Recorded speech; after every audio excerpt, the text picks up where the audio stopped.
It's the witching hour. Miami Beach's Midnight Flyer program. We're underway. It's your old buddy, Sleepy Sam, Miami Beach Midnight Flyer. Good music for you all night long, like. In fact, we got the best kind of music, you know. You don't believe it? Hey, creep. Well, you want proof we play the best music? You give a listen. Make it, you made 2 minutes of it, period. You don't own this program. This program, I host the show. Well, my daughter's most important. You know, I'm raising her now, and she goes to private school in Maryland. She's doing very well, and that makes me very proud because I was able to show that I could do that, and that I find that she's all-consuming to me. In the first race.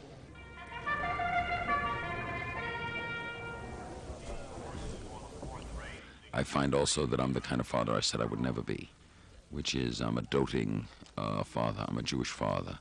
And my mother used to be that way to me, and I'm that way to her. They've got a half-mile to run. The beautiful thing about sport. The entire money-structured and materialistic-oriented society is a false society.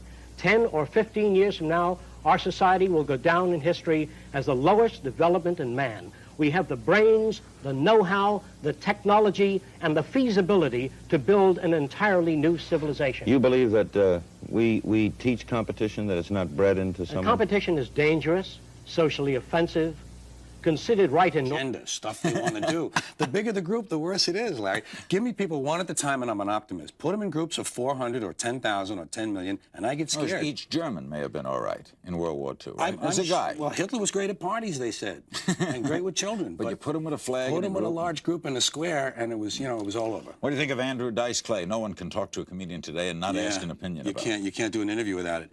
I would defend to the death his right to do everything he does. The thing that I find unusual, and it's, you know, it's not a criticism so much, but his targets are underdogs. And comedy traditionally has picked on people in power, people who abuse their power. Women and gays and immigrants are kind of, to my way of thinking, underdogs. And, you know, he ought to be careful because he's Jewish. And a lot of the people who want to pick on these kind of groups, the Jews are on that list a little further. You got women, gays, gypsies, blah, blah, blah, blah, and then suddenly you find Jews. And Andrew, suddenly Andrew's arrested. Yeah, so, you know, I mean, obviously, he should do what he wants. And why does he get away with it, do you think, then? Well, we have never laughed at jokes about the Well, poor. he's appealing. I think he's appealing largely. I think his core audience are young white males who are threatened by these groups. I think a lot of these guys aren't sure of their manhood because that's a problem when you're going in through adolescence. You know, am I really? Could I be? I hope I'm not one of them. And the women who assert themselves and are competent are a threat to these men, and so are immigrants in terms of jobs and the so that's why we as an audience then will laugh. You say we. I don't think you're. I mean, in no, but I think mean you're collective we. I think that's what is at the core of that experience that takes place in these arenas.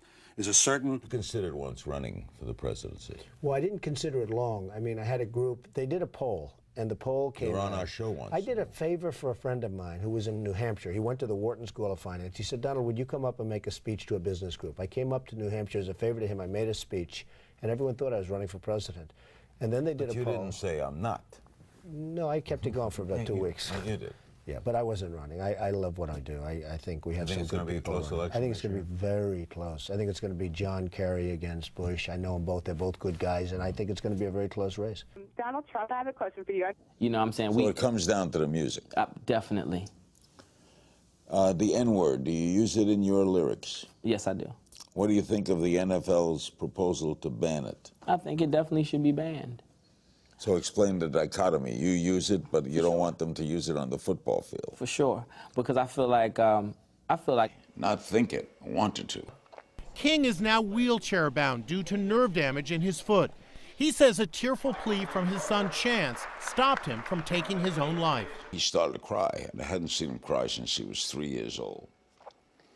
And he said, you can't leave. The experience caused him to take stock of his life, and he says he decided to end his 22-year marriage to his wife, Shawn. He's been married 8 times. From everything to child rearing to religion to, we didn't get along. Shawn is Mormon. King says he's now an atheist. He says another big factor in their split was their big age difference. She's 26 years younger than me. But she's always been 26 years younger. Always. But now, you know, now it hits me. I'm 86. She's 60. And she's a young 60. Published reports of infidelity by both of them also plague